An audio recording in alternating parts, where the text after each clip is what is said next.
Howdy folks, Chuck Schiele here again with another artist feature here at Making Music Magazine. Today we got a double feature. We have Hansen and Skanson. This is Gregg Hansen and Darren Skanson, two fine guitar players. We've got one who comes from a classical world and one who comes from sort of a picking Chet Atkins world.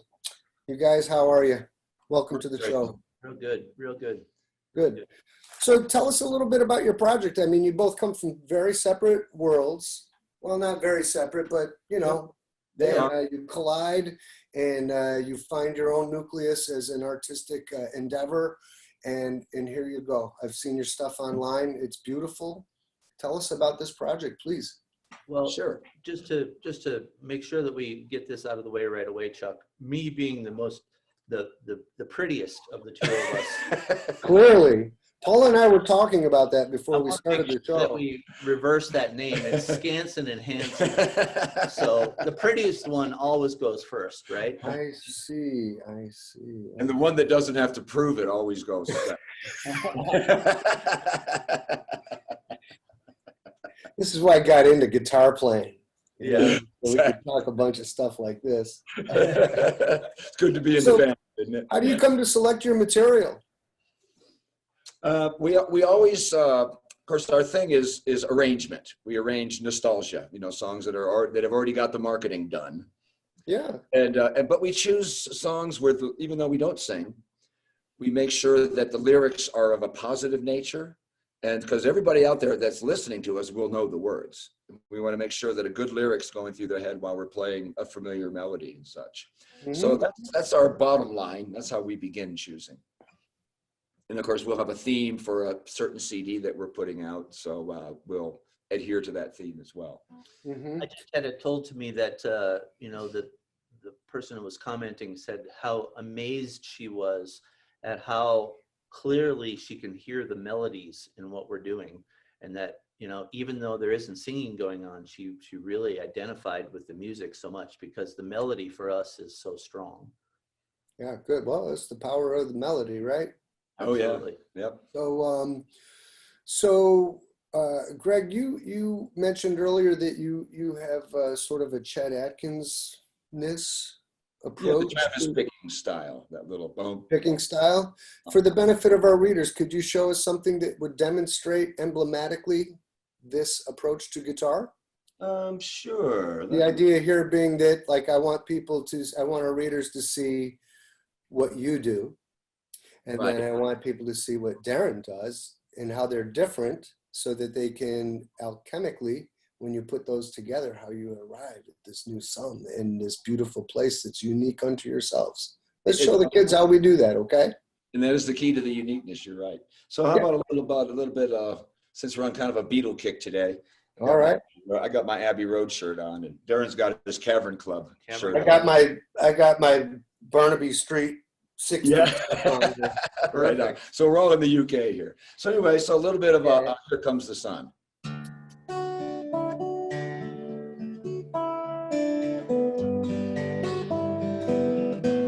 See my thumbs going back and forth? That's the Travis pick.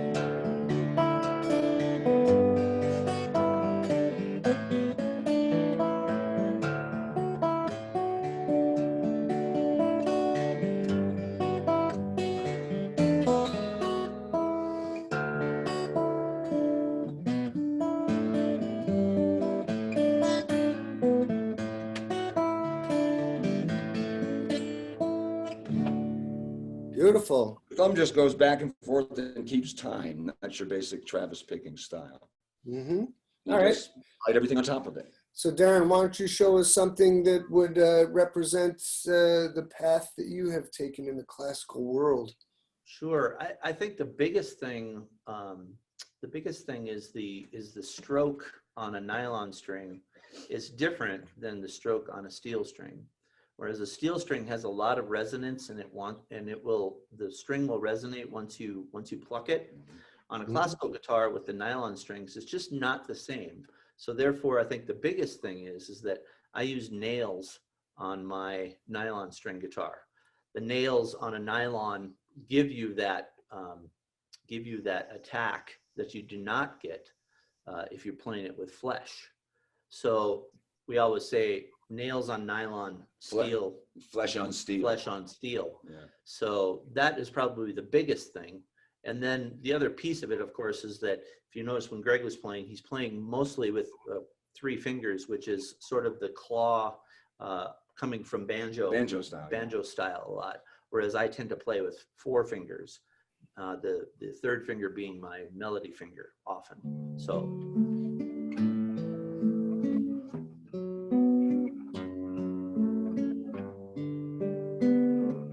You hear the attack on the nylon with that's how you get those to ring.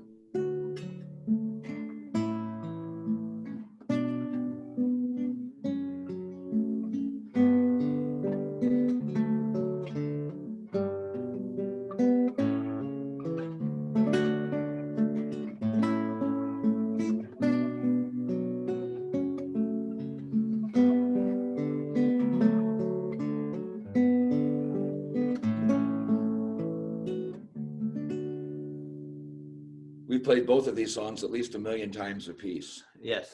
In our illustrious careers. It's beautiful. Yeah, absolutely. Yeah. And beautiful sounding instrument too. Okay, so now let's put that together and see what we get out of that. Like put, you know, I mean, you played 2 different pieces, but show us how you put these, how you put it together. Well, let us give a minute to introduce double finger style for a minute. Okay. Yourself, you were saying that you're a fingerstyle guitarist as well. As a fingerstyle guitarist, you're covering the bass, chords, and melody all at the same time, correct? Correct. So both of us, when we came together, having had careers as fingerstyle guitarists, me as classical and Spanish guitarist, and Gregg as a folk fingerstylist, we're used to covering all of these elements ourselves. But when we started putting together, it was like, wow, that's cool. Sometimes we're playing melody, bass, and chords all together or in harmony at sometimes. Sometimes you're leaving certain parts of that out, letting the other guy play it. So herein comes, it's almost a reductionist approach of who's playing what and who's complementing what, who has the melody, who's holding down the bass. Are you both doing that? So that is what we call double finger style.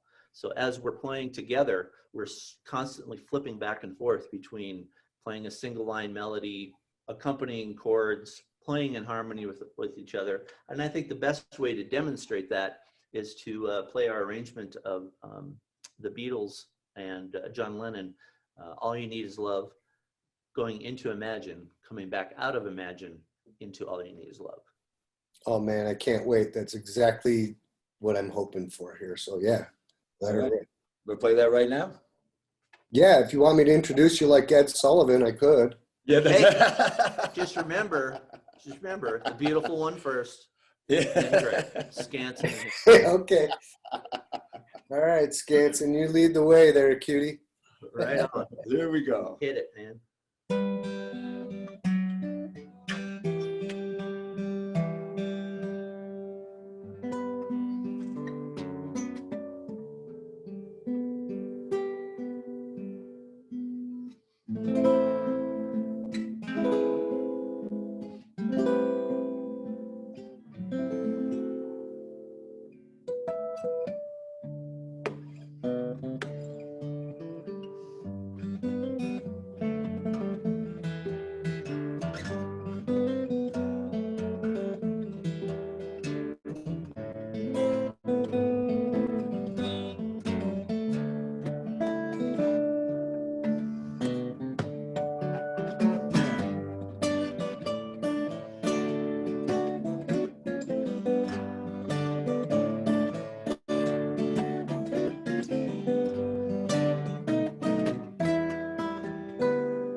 another successful landing. Made it, right? Yeah, that was beautiful. I really enjoyed that. Thank you Oh, very thanks, much. Chuck. So, obviously, you guys have a background in, learning in school and things like that. How did you respectively get started in, your paths educationally? And well, see, well, first of all, the thing that got me going was back to the Ed Sullivan Show, was seeing the Beatles for the very first time back in 1964.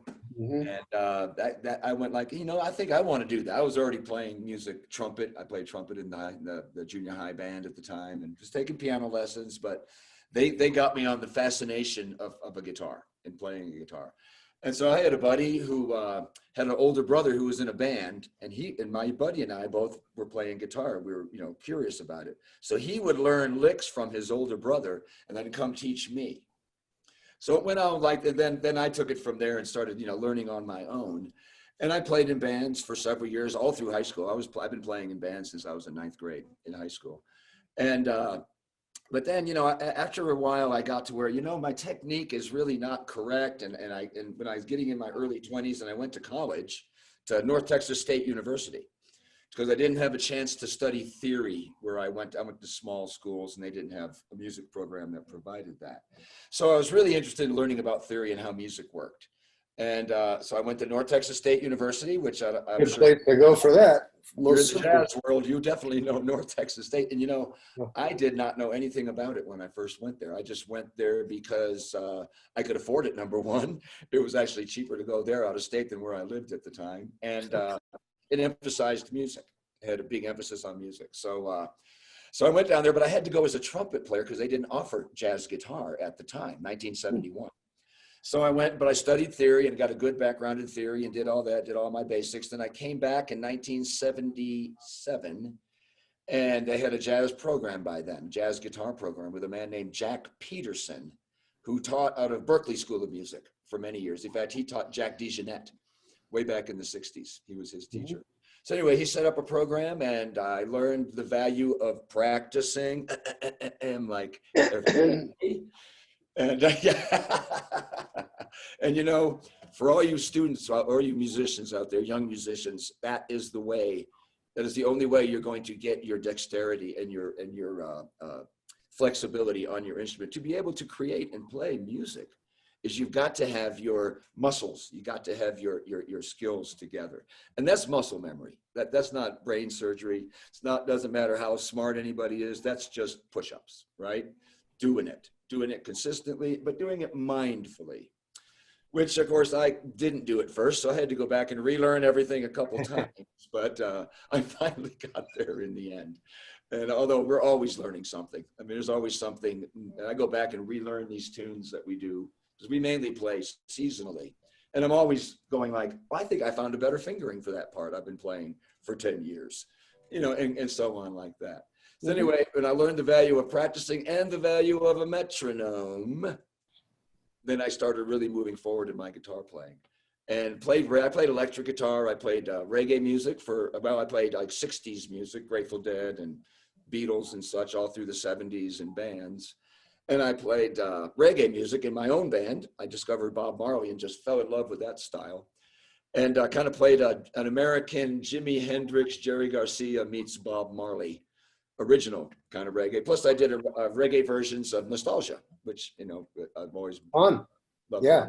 And then I eventually got into, that ended and I got off into acoustic music where I started playing Celtic music. And that's where I started getting into the finger style, was when I was introduced to Celtic music. And I played that for about 15 years. And then that kind of ended. I kind of ran out of gas on that. And then I met Darren actually about 20 years ago. I was still just 4 or 5 years into the Celtic scene, but then he produced me actually. He's actually not only a really fine guitar player and musician, but engineer and producer. And so he produced my first 3 solo guitar albums. Cool. And that's when we started arranging together because we were co-producing my tunes. And then ever since then, 20 years ago, and then I started doing solo fingerstyle gigs all over the place. And we'll get into that later too. But somewhere around, about 8 years after that, after we met each other, we were both kind of at the end of each other's projects, and we started, well, we did, actually, I did Blackbird on my third solo album, but I only played the guitar part. Right? So I needed somebody to play the melody, and I said, Darren, let's do a duet on my third CD. And I said, here's my track, work up a melody to it. And he worked up this awesome melody. I mean, it's the melody of Blackbird, but a very nice arrangement of it. Sure. And we went and did another one, and then we said, okay, that's it. And we've made 6 CDs since then. Wow. And even went to London and recorded at Abbey Road. But anyway, that's my long-winded side of history there. But thank you for that. Education was the key. Because we're both educated, we can speak the same language. And we don't have to explain anything to each other that's musical. We just say, this is what I'm going to do. Oh, okay, I can do this then. We already know all that theory and all that back. Things are understood, yes. Yeah. How about you, Darren? I'm done. Yeah, so, I mean, I'll go back right to the beginning too, I guess. And, guitar is all about getting chicks. Or chicks getting guys. Yeah, I've heard. I'm still playing in the pursuit of that. I hope it works out someday.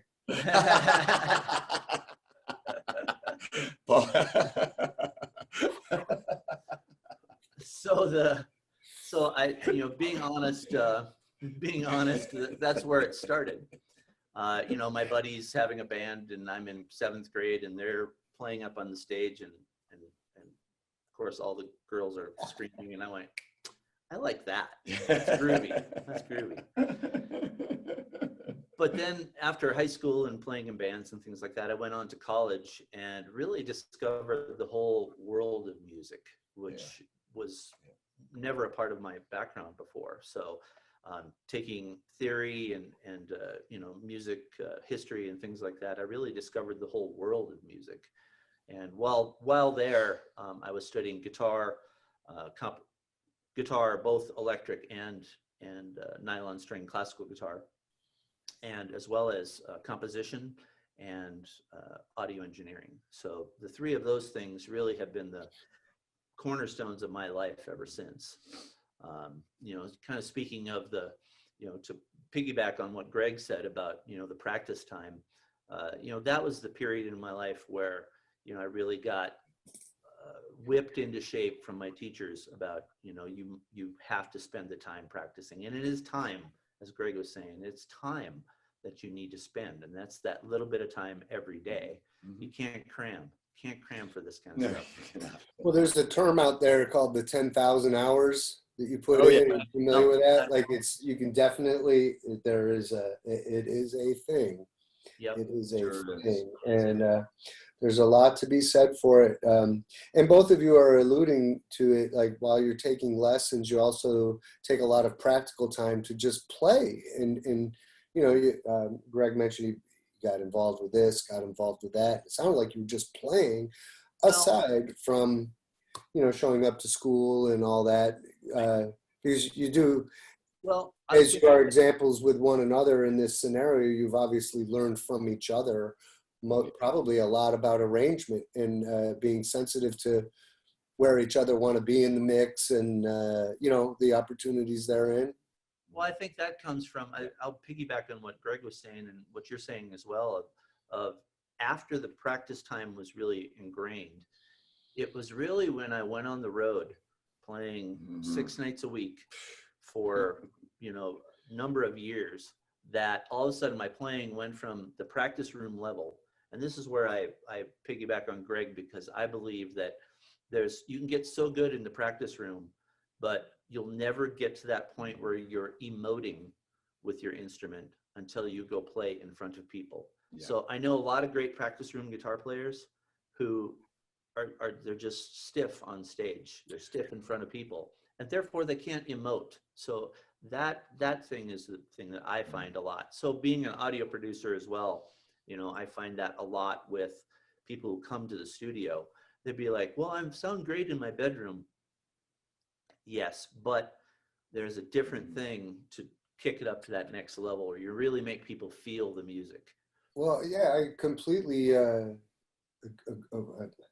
not agree, but I get what you're saying. As a producer as well, but more from that player part where, you know, I look at practice and rehearsal as preparation, but you really get killer when you hit that stage and the pressure's on and everybody, and it's survive or die. You know, you're on the plank when the people show up, pay, and they get their cocktail and start looking at, see what you got. That's a whole different story than having yourself as your audience in your own room, you know. And there's a lot to be said for that. You know, practicing is the most powerful way to become prepared for when you show up to the gig, which is, you know. Yeah, talk about totally being in the present when you're, in fact, I've heard this, an example of being in the present is like when a musician is performing from memory. When you're performing a piece for other people from memory, you are completely and totally in the moment. You have to. I love you, man. That is great. Like, you can't be in my band if you're pulling if you bring the stand up with you. If you're not committed to memory, you're not ready because of exactly this. Like, is it under your hands yet? Or are you still trying to hang on to the tune? Oh, here comes the C. You know, that's for practice and rehearsal. But yeah, when you get out there to the stage, it's time to talk, and you need to have this language under your hands, so to speak. Yeah, I'm glad I asked this question. So with that said, let's do our 2-minute tip right here, because I think you guys are expert for this kind of thing. You know, please offer a simple tip to our readers that help them save time. You know, not your biggest, deepest, darkest musical secret, but just something that's a good common sense practical habit to develop or something. Ready, set, go. I think the biggest thing that I've always Showbiz. that I find is having a basic knowledge of theory allows you to access music so much more quickly. There's a great example of there was a piano teacher who was not teaching piano with the kids looking at the notes. She was teaching them chord structure first, so that they could really understand how music was constructed. Then she would get to the notes later. And I was like, that's amazing, because that's how I learned first. And she said to me an amazing thing. She said, you have to realize that when Mozart was taught how to play, they were taught that first. They were not taught the notes in front of them first. Wow. They were taught music and how it's structured. So I give lots of interviews to aspiring audio engineers and producers. Just had 2 of them yesterday.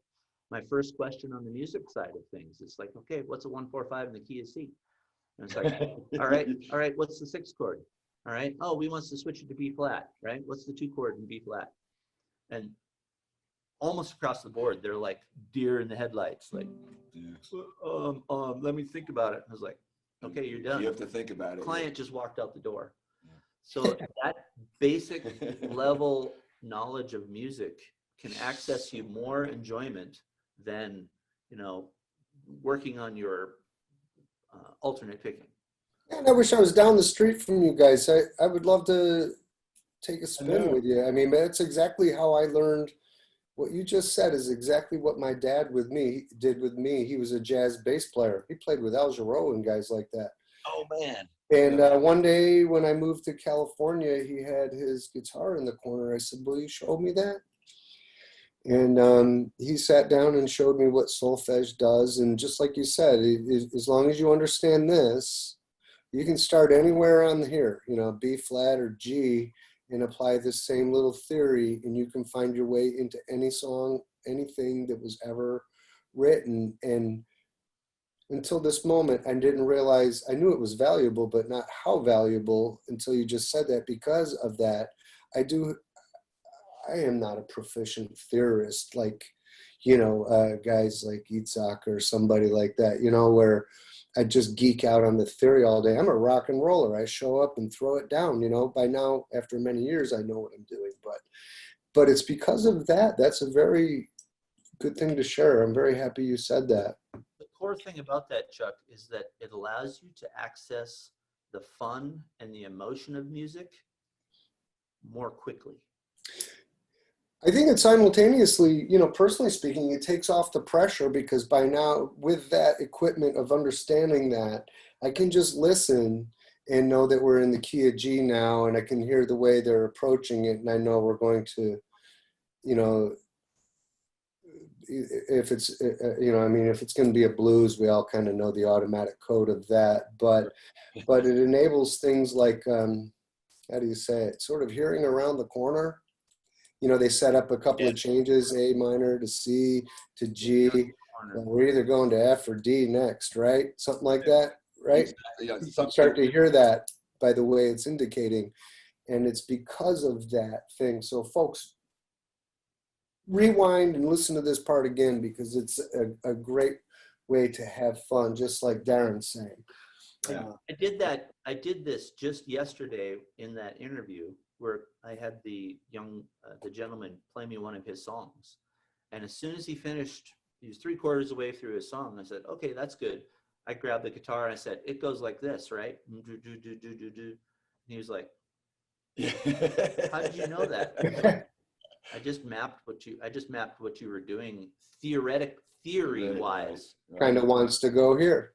Yeah. He wants to go there, and I played it back for him like that. Yeah. So Right.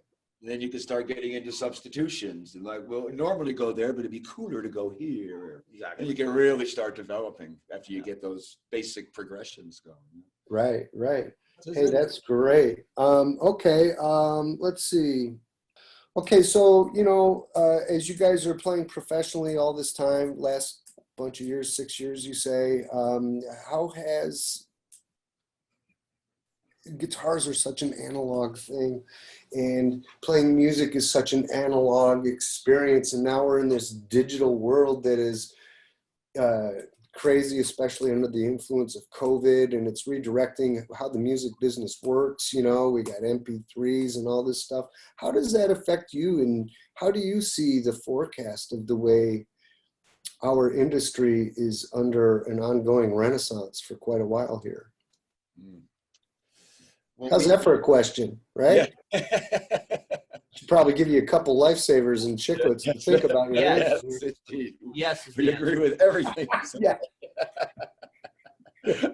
Well, you know, I was on the road for many, many years too, and I played original music in a band that Cool. I was the composer as well, and arranger. And so, you know, back in the 80s and then through the 90s, if you played original music, you played for the door, right?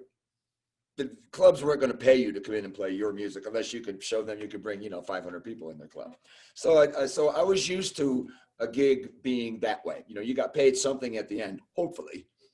And then Darren played in a band. You played in it was a cover band, but you guys played for bucks, and we got paid. Well, when I first met Darren, he was playing in shopping malls and busking on street corners, selling CDs and cassettes, and doing really well, you know, and playing all day and this and that. And so he got me into that, but playing in shopping malls. And so I got to where now gigs didn't pay a certain amount. They paid how many CDs you sold. So now you're playing for your supper. I think that's what you were talking about earlier. It's kind of like when you have to play for your supper, it changes everything. Mm-hmm. And so we saw CDs. We sold CDs for 10 years, or maybe 8 or 9 years, really, really well. And then, of course, 3-4 years ago, it started declining, right? Everybody's got a subscription to Spotify or something. Pandora. So now music is being sold on a monthly fee instead of by the item. And and young people just make CDs and give them away. CDs are like business cards now. And we're going like, hey, wait, don't give that away. So anyway, so we've seen the whole CD business pretty much crash anyway, and now it's gone. It's like gone. It doesn't exist anymore at all. And you want to take it from here? Sure. And so it's industry wide, right? We went from selling CDs to making sure your stuff was up on iTunes to now flash drives. Right. Maybe flash drives for a flash in the pan. Just a minute, I know. Right. But now everybody that I talk to, they're like, Oh yeah, well that sounds like something I heard on Spotify. Oh yeah, that's something I heard on YouTube. It's like, well, how on earth are we supposed to benefit from our work? How? How? It's a great Well, question. You can't sell tickets right now. Can't It's sell- hard to sell tickets. well, talk about COVID, right? You can't even sell tickets now. That was so our- that was the last model Yeah. where give away the music and get them to come to the show, right? So Yeah. now the whole industry is like, okay, now what the heck do we do, Yeah. right? And music has become, you know, it's one of my pet peeves of going into every restaurant, every store, you get into somebody's house, get into their car, you get into and it's like music all the time, everywhere. I'm a lover of music, and it's like, it's become now just like the air you breathe.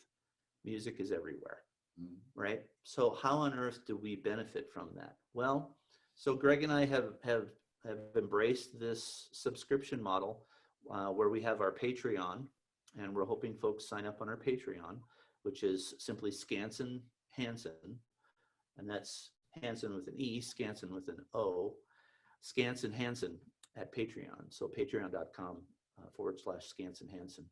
And we're asking for, you know, a minimum donation of $5 a month, so we can continue to go through our archives. We can play for you live. That is the model going forward. And if there's any other musicians watching this, I've made my living in music my whole life. Gregg has as well. And we are both like, this is the only avenue we have anymore to continue benefiting, continue to do music like we just did for you. We have to benefit too. We have to live. Sure. Y'all get it for free everywhere. But you know what? Pretty soon, it's not going to be available anymore if you don't support artists. I know it's an interesting situation. I mean, on one hand, it's wonderful that music is everywhere, right? How beautiful life is. Beautiful. On the other hand, we've managed to somehow teach everybody that you should just get this for free. And that's so sad, because I think without music, it's the best medicine there ever was on the planet. Absolutely. And we would all lose it. And in an age, an era where everybody's kind of losing it anyway, you know, I mean, I'm really happy that we have the salve and the medicine of music. But yeah, we're in a funny little place with how we stay healthy as practitioners and makers of music and take care of our own. So, well, I appreciate your thoughts on it, and I appreciate you gentlemen showing up today. It's been a complete pleasure to meet you and hear your music and discuss your ideas. So, you know, besides your Patreon site, is there anywhere else that our folks can find you? We have a YouTube channel as well. Yep. YouTube channel, Skanson and Hansen? Skanson Hansen on YouTube. Yeah, just Skanson Hansen, not Skanson Hansen, okay. The Patreon is, like I said, patreon.com/Skanson Hansen. Very good. Okay, folks. Well, if you had a good time, make sure you hit the like button. Make sure you go check these guys out and check out their catalog of music. It's terrific. Sign up for our email, weekly email. Sign up for our, subscribe to our YouTube. Hit all our social media channels. We're everywhere all the time. And make sure you keep practicing, and you come see us anytime. Oh, you're going to show us one more thing? One more thing. Little plug? We recorded in Abbey Road a whole our arrangements of Beatles CDs, and played at the Cavern Club up in Liverpool. And we videotaped all of it. And our Patreon channel, we're releasing all these rare videos. Oh, wow. How cool is that? That's good to know. I might talk to you about this after. I have another friend who just recorded his album at Abbey Road. Oh, yeah? I'm working on an article about that as well. So, Yeah. you worked at Abbey Road? We spent 4 days, 10 hours a day recording there. In the original, in fact, we were the last people to be in the original studio too. They remodeled it after we were done. Who was your engineer? We brought our own. Oh, you did? Okay, cool.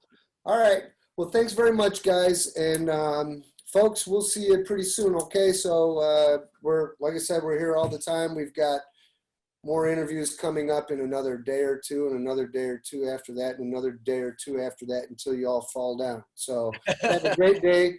Keep practicing, play music, stay cool.